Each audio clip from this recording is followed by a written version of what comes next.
Hello friends, मैं सोनी आप सभी का आपके अपने YouTube channel official study hub में स्वागत करता हूं। तो फ्रेंड्स, आज का जो लेक्चर है हमारा, उसमें आज हम 100 क्वेश्चन वन लाइनर्स डिस्कस करने वाले हैं बायोलॉजी के। दोस्तों, वीडियो आपके लिए एग्जाम्स के लिए काफ़ी हेल्पफुल होने वाला है और क्वेश्चन के साथ जो उसके एक्स्ट्रा फैक्ट जो एग्जाम में पूछे जाते हैं उसको भी आज हम डिस्कस करने वाले हैं। तो चलिए दोस्तों, वीडियो के अंत तक ज़रूर बने रहिएगा, वीडियो आपके लिए काफ़ी हेल्पफुल है दोस्तों। तो चलिए दोस्तों, आज का पहला प्रश्न है कि जीव विज्ञान शब्द का प्रयोग सर्वप्रथम लैमार्क और ट्रेवरेनस ने कब किया था। तो इसका जो राइट ऑप्शन है वो है 1801 में। 1801 में लैमार्क और ट्रेवरेनस ने जीव विज्ञान शब्द का सबसे पहली बार प्रयोग किया था। जो लैमार्क थे ये फ्रांस के रहने वाले थे और जो ट्रेवरेनस थे ये जर्मनी के रहने वाले थे। अगला प्रश्न है, जीव विज्ञान में मधुमक्खी पालन के अध्ययन को क्या कहते हैं। तो जो जीव विज्ञान में मधुमक्खी के पालन को एपीकल्चर कहते हैं। तो क्या कहते हैं? एपीकल्चर कहते हैं। अगला प्रश्न है, कवक के अध्ययन को क्या कहा जाता है। तो कवक के अध्ययन को माइकोलॉजी कहा जाता है। दोस्तों, यदि हम बात करें कवक की, तो जो कवक होते हैं खमीर और लाइकेन, ये आर्थिक रूप से महत्वपूर्ण कवक होते हैं।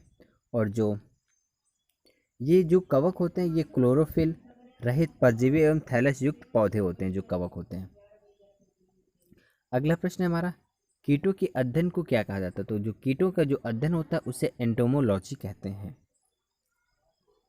अगला प्रश्न है दोस्तों हमारा, पक्षियों का अध्ययन क्या कहलाता है। जो पक्षियों का अध्ययन किया जाता है वो ऑर्निथोलॉजी के अंतर्गत पक्षियों का अध्ययन किया जाता है। अगला प्रश्न है हमारा, फलों के अध्ययन को क्या कहा जाता है। तो फलों के अध्ययन को पोमोलॉजी कहा जाता है। अगला प्रश्न है दोस्तों हमारा, शैवालों के अध्ययन को क्या कहा जाता है। तो शैवालों के अध्ययन को फाइकोलॉजी कहा जाता है। और शैवालों में जो कवक होता है वो कवक उपस्थित होता है शैवालों में। और जो शैवाल होते हैं ये डिफरेंट डिफरेंट कलर के शैवाल पाए जाते हैं। जहाँ पे नीले और हरे शैवाल होते हैं वहाँ पे जल प्रदूषण होता है। जो लाल शैवाल होते हैं उसे रोडोफाइट कहते हैं। जो भूरा शैवाल होता है उसे जेंथ्रोफाइटा कहते हैं। तो दोस्तों, अगला प्रश्न है, रेशम कीट पालन के अध्ययन क्या कहलाता है। तो सेरीकल्चर। जो सेरीकल्चर होता है उसमें रेशम कीट का अध्ययन किया जाता है। अगला प्रश्न है कि फूलों का अध्ययन क्या कहलाता है। तो एंथोलॉजी फूलों का अध्ययन कहलाता है। अगला है, यहाँ से दो प्रकार का एक क्वेश्चन बनता है कि मछलियों का अध्ययन क्या कहलाता है। तो मछलियों के अध्ययन को इक्थियोलॉजी कहते हैं। और मछलियों को पालने का अध्ययन किया जाता है उसे पिसीकल्चर कहते हैं। तो ये डिफरेंट क्वेश्चन है। अगला प्रश्न हमारा, जीव विज्ञान में छिपकलियों के अध्ययन को क्या कहते हैं। तो जो छिपकलियाँ होती हैं उनके अध्ययन को सोरोलॉजी कहते हैं। जो छिपकलियाँ होती हैं ये समतापी होते हैं, मतलब कि जो इसमें तापमान होता है वो समान बना रहता है हमेशा। अगला प्रश्न है कि जीव विज्ञान का जनक किसे कहा जाता है। तो जीव विज्ञान का जो जनक है उन्हें अरस्तु कहा जाता है। और अरस्तु को प्राणी विज्ञान का जनक भी कहा जाता है। और जो वनस्पति विज्ञान होता है वनस्पति विज्ञान के पिता थियोफेस्टस है।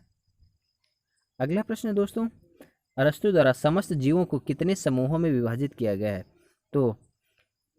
तो जीवों को जंतु समूह और वनस्पति समूह को दो भागों में डिवाइड किया गया है। अगला प्रश्न है, सिस्टमा नेचुरे नामक पुस्तक किसने लिखा। तो कैरोलस लिनियस ने सिस्टमा नेचुरे नामक पुस्तक लिखा। और जो कैरोलस लिनियस, इन्हें वर्गीकी का पिता भी कहा जाता है और जीवधारियों का इन्होंने सबसे अच्छा वर्गीकरण किया था। अगला प्रश्न है, कैरोलस लिनियस ने जीवधारियों को कितने जगतों में विभाजित किया है। तो दो जगत में, एक जंतु जगत और एक पादप जगत में। अगला प्रश्न है हमारा, आधुनिक वर्गीकरण का पिता किसे कहा जाता है। तो कैरोलस लिनियस को आधुनिक वर्गीकरण का पिता कहा जाता है। अगला प्रश्न है कि सर्वप्रथम जीवों को द्विनाम पद्धति को किसने शुरू किया। तो कैरोलस लिनियस ने सर्वप्रथम जीवों को द्विनाम पद्धति शुरू किया था। अगला प्रश्न है, सर्वप्रथम 1969 में जीवों को 5 जगत प्रणाली में किसने वर्गीकृत किया। तो विटेकर ने मोनेरा, प्रोटिस्टा, पादप, कवक और जंतु, इन 5 भागों में डिवाइड किया था 1969 में। अगला प्रश्न है दोस्तों कि सभी प्रोकैरियोटिक जीवों को किसके अंतर रखा गया है। तो मोनेरा के अंतर्गत जितने भी प्रोकैरियोटिक जीव होते हैं उनको मोनेरा के अंतर्गत रखा गया है। अगला प्रश्न है कि मनुष्य का वैज्ञानिक नाम क्या है। तो जो होमोसोपियंस जो मनुष्य का वैज्ञानिक नाम है, जो हमारे पूर्वज थे वो होमोसेपियंस उन्हें कहा जाता है। अगला प्रश्न है कि मटर का वैज्ञानिक नाम क्या है। जो मटर है, मटर का जो वैज्ञानिक नाम है वो पिसम सैटिवम है। और जो मटर है, जो ग्रेगर मेंडल ने सर्वप्रथम मटर के दाने पर ही प्रयोग किया था आनुवांशिक का। अगला प्रश्न है कि चना का वैज्ञानिक नाम क्या है? तो सीसर एरिटिनम चना का वैज्ञानिक नाम है। अगला प्रश्न दोस्तों, मेढक का वैज्ञानिक नाम क्या है? तो मेढक का जो वैज्ञानिक नाम होता है वो राना टिग्राना होता है। अगला प्रश्न है कि बिल्ली का वैज्ञानिक नाम क्या है? तो फेलिस डोमेस्टिका बिल्ली का वैज्ञानिक नाम है। अगला प्रश्न है कि कुत्ता का वैज्ञानिक नाम क्या है? तो कैनिस फैमिलियरिस कुत्ता का वैज्ञानिक नाम है। अगला प्रश्न है कि आम का वैज्ञानिक नाम क्या है? तो मैंजीफेरा इंडिका ये आम का वैज्ञानिक नाम है।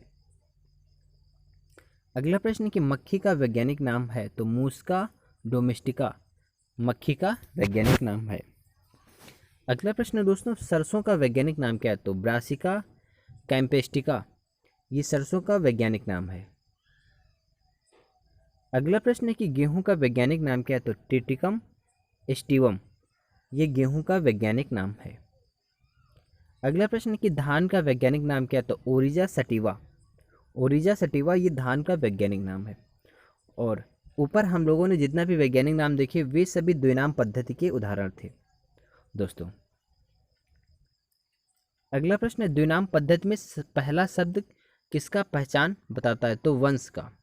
जो द्विनाम पद्धति होता है उसका पहला जो शब्द होता है वो वंश का, और जो दूसरा शब्द होता है वो जाति का पता बताता है। अगला प्रश्न है कि कोशिका विज्ञान में जीव द्रव्य का नामकरण सर्वप्रथम किसने दिया? तो जो पुरकिंजे हैं उन्होंने कोशिका में सर्वप्रथम जीव द्रव्य का नामकरण किया था। अगला प्रश्न है कि जीवन का भौतिक आधार किसे कहा जाता है? तो जीव द्रव्य को जीवन का भौतिक आधार कहा जाता है। अगला प्रश्न है कि जीव द्रव्य को कितने भागों में बांटा गया है? तो दो भागों में बांटा गया, एक है कोशिका द्रव्य और एक है केंद्रक द्रव्य। अगला प्रश्न दोस्तों, जीव द्रव्य में सबसे अधिक कौन से तत्व पाए जाते हैं? तो जो जीव द्रव्य होता है उसमें सबसे ज़्यादा ऑक्सीजन पाया जाता है। अगला प्रश्न है कि जीव द्रव्य में लगभग कितना प्रतिशत भाग जल होता है? तो 80% जल जीव द्रव्य में पाया जाता है। अगला प्रश्न है कि जीवन की सबसे छोटी इकाई क्या होती है? तो जो सेल होती है ये जीवन की सबसे छोटी इकाई होती है। और जब कई सारी सेल्स आपस में मिलती हैं तो टिश्यू बनते हैं जिसे ऊतक कहते हैं। जब कई सारे ऊतक आपस में मिलते हैं तो अंगक बनते हैं। जब कई सारे अंगक आपस में मिलते हैं तो अंग का निर्माण होता है। जब कई सारे अंग आपस में निर्माण करते हैं तो एक मनुष्य का निर्माण होता है। अगला प्रश्न है कि कोशिका के अध्ययन को क्या कहा जाता है? तो कोशिका के अध्ययन को काइटोलॉजी कहा जाता है। अगला प्रश्न है कि कोशिका शब्द का सर्वप्रथम प्रयोग किसने किया? तो रॉबर्ट हुक ने कोशिका का सर्वप्रथम प्रयोग 1665 ईस्वी में किया था। अगला प्रश्न है कि सबसे छोटी कोशिका किसकी होती है? तो माइकोप्लाज्मा गैलीसेप्टिकमा की होती है सबसे छोटी इकाई। अगला प्रश्न है कि सबसे बड़ी कोशिका किसकी होती है? सो शुतुरमुर्ग के अंडे की सबसे बड़ी कोशिका होती है। अगला प्रश्न है कि सबसे लंबी कोशिका किसकी होती है? तो तंत्रिका तंत्र सबसे लंबी कोशिका होती है। अगला प्रश्न है कि कोशिका सिद्धांत का प्रतिपादन किसने किया है? तो स्लाइडेन एवं सॉन ने कोशिका सिद्धांत का प्रतिपादन किया 1838 से लेकर 1839 में। अगला प्रश्न है कि कोशिका सिद्धांत के अनुसार प्रत्येक जीव की उत्पत्ति किससे होती है? तो कोशिका से उत्पत्ति होती है। किसी भी जीव या मनुष्य या पेड़ पौधों की जो उत्पत्ति होती है वो कोशिका से होती है। अगला प्रश्न है कोशिका कितने प्रकार की होती है? तो कोशिकाएं दो प्रकार की होती हैं, एक प्रोकैरियोटिक कोशिका और एक होती है यूकैरियोटिक कोशिका। अगला प्रश्न है कि किस प्रकार की कोशिका में केंद्रक नहीं पाया जाता? जो प्रोकैरियोटिक कोशिका होती है उसमें कोशिका में केंद्रक नहीं पाया जाता, और जो यूकैरियोटिक होती है उसमें केंद्रक पाया जाता है। अगला प्रश्न है कि किस प्रकार की कोशिका में केंद्रक होता है? तो यूकैरियोटिक कोशिका में केंद्रक पाया जाता है दोस्तों। अगला प्रश्न, किस प्रकार की कोशिका प्रोटीन एवं कार्बोहाइड्रेट की बनी होती? तो प्रोकैरियोटिक कोशिकाएं जो होती हैं वो प्रोटीन और कार्बोहाइड्रेट की बनी हुई होती हैं। अगला प्रश्न है, किस प्रकार की कोशिका सेलुलोज की बनी होती है? तो यूकैरियोटिक कोशिका जो होती है वो सेलुलोज की बनी हुई होती है। अगला प्रश्न है कि किस प्रकार की कोशिका में माइटोकॉन्ड्रिया अनुपस्थित होता है? तो प्रोकैरियोटिक कोशिका में माइटोकॉन्ड्रिया जो होता है वो अनुपस्थित होता है। अगला प्रश्न दोस्तों, किस प्रकार की कोशिका में माइटोकॉन्ड्रिया उपस्थित होता है? तो यूकैरियोटिक कोशिका में माइटोकॉन्ड्रिया उपस्थित होता है दोस्तों। अगला प्रश्न है, किस प्रकार की कोशिका में लाइसोसोम अनुपस्थित होता है? तो प्रोकैरियोटिक कोशिका जो होती है उसमें लाइसोसोम जो होता है वो अनुपस्थित होता है। अगला प्रश्न है कि किस प्रकार की कोशिका में लाइसोसोम उपस्थित होता है? तो यूकैरियोटिक कोशिका जितनी भी होती हैं उसमें लाइसोसोम जो होता है वो उपस्थित होता है। अगला प्रश्न है कि किस प्रकार की कोशिका में डीएनए एकल सूत्र के रूप में मौजूद होता है? तो प्रोकैरियोटिक जो कोशिकाएं होती हैं उसमें जो डीएनए होते हैं वो एकल सूत्र के रूप में मौजूद होते हैं। दोस्तों, जो लाइसोसोम होता है इसे आत्महत्या की थैली भी कहा जाता है। और अगला प्रश्न है, किस प्रकार की कोशिका में डीएनए दोहरे सूत्र के रूप में मौजूद होते हैं? तो यूकैरियोटिक कोशिका जो होती है उसमें जो डीएनए होता है वो दोहरे सूत्र के रूप में मौजूद होता है। अगला प्रश्न है दोस्तों, प्रोकैरियोटिक कोशिका में श्वसन किसके द्वारा होता है?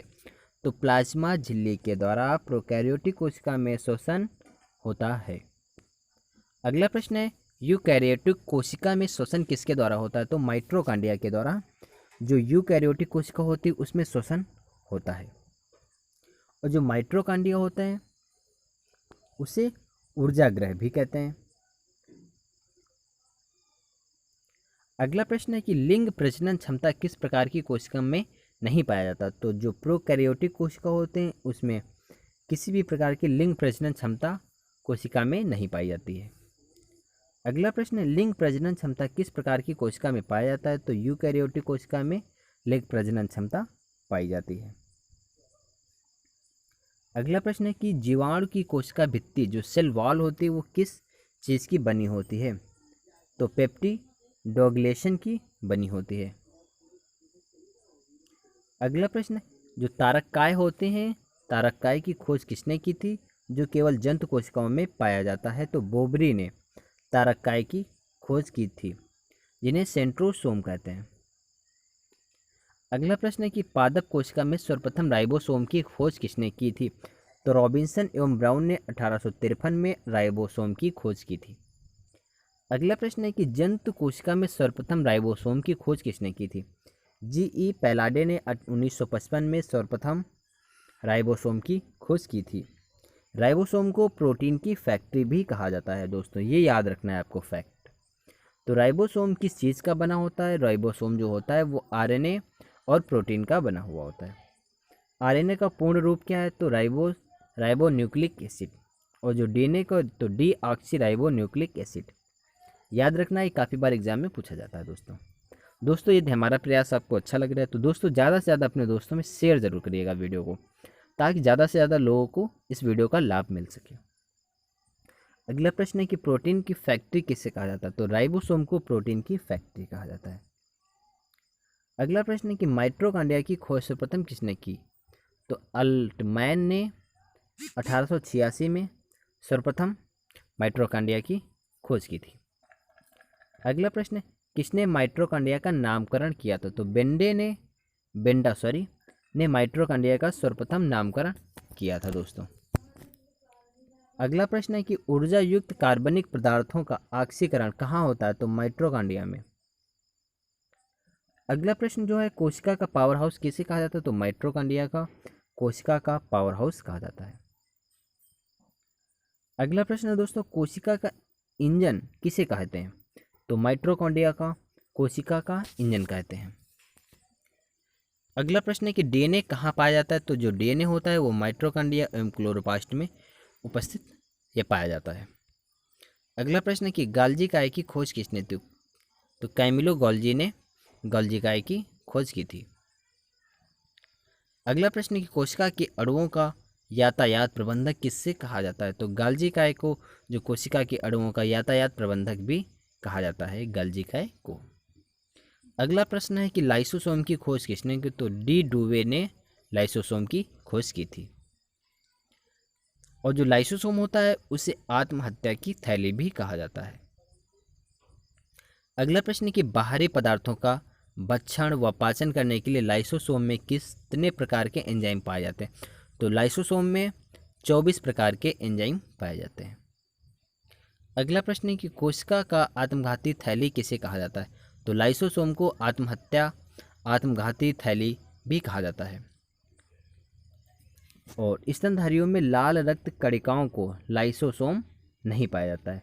जितने भी स्तनधारी होते हैं उसमें जो लाल रक्त कणिकाओं में लाइसोसोम नहीं पाया जाता। ये इंपॉर्टेंट है, ये इसे याद रखना है आपको। अगला प्रश्न है कि जो लवक किस में पाए जाते हैं? तो सिर्फ पादप कोशिकाओं में लवक पाए जाते हैं, जिन्हें प्लास्टिड कहा जाता है। लवक कितने प्रकार के होते हैं? तो लवक 3 प्रकार के होते हैं, हरित लवक, अवरली लवक और वर्ली लवक। अगला प्रश्न है कि हरित लवक का रंग क्या होता है? तो जो हरित लवक होता है उसका रंग हरा होता है। और जो अवर्णीय लवक होता है उसका रंग रंगहीन होता है, वो किसी भी प्रकार का रंगहीन नहीं होता है। सॉरी, जो अवर्णीय लवक का रंग होता है वो रंगहीन होता है, उसमें किसी भी प्रकार का रंग नहीं पाया जाता है। अगला प्रश्न है कि वर्णीय लवक का रंग क्या होता है? तो जो वर्णीय लवक होते हैं वो रंगीन होते हैं, मुख्य रूप से लाल, पीले और नारंगी होते हैं। अगला प्रश्न है किसके अंदर क्लोरोफिल पाया जाता है? तो हरित लवक के अंदर क्लोरोफिल पाया जाता है। अगला प्रश्न है कि पौधे किसकी सहायता से प्रकाश संश्लेषण की क्रिया करते हैं? तो क्लोरोफिल की सहायता से पेड़ पौधे प्रकाश संश्लेषण करते हैं। अगला प्रश्न है कि किसे पादप कोशिका का रसोई कहा जाता है? तो हरित लवक को पादप कोशिका का रसोई कहा जाता है। अगला प्रश्न है कि पत्तियों का रंग पीला किसकी उपस्थिति के कारण होता है? तो कैरोटीन के कारण पत्तियों का रंग पीला होता है। अगला प्रश्न है कि पौधे अपना भोजन का संग्रहण कहाँ करते हैं? तो जड़ों या भूमिगत तनों में पौधे अपने भोजन का संग्रहण करते हैं। जो पौधे होते हैं वो फ्लोएम के द्वारा खनिज पदार्थों का अवशोषण करते हैं जड़ों के द्वारा, और जो जल का अवशोषण जाइलम के द्वारा करते हैं। अगला प्रश्न है कि वर्णी लवक पौधे के किस भाग में पाए जाते हैं? तो फूल और फल भित्ति, बीज आदि में वर्णी लवक पाए जाते हैं। अगला प्रश्न है कि टमाटर हरा से पीला किसकी उपस्थिति के कारण होता है? तो लाइकोपीन के कारण। और टमाटर लाल भी लाइकोपीन के कारण होता है। यहाँ पे पीला नहीं होगा, यहाँ पे लाल होगा कि टमाटर हरे से लाल किसकी उपस्थिति के कारण होता है? तो लाइकोपीन के कारण। अगला प्रश्न है कि गाजर किसकी उपस्थिति के कारण लाल या नारंगी होती है? तो कैरोटीन के कारण।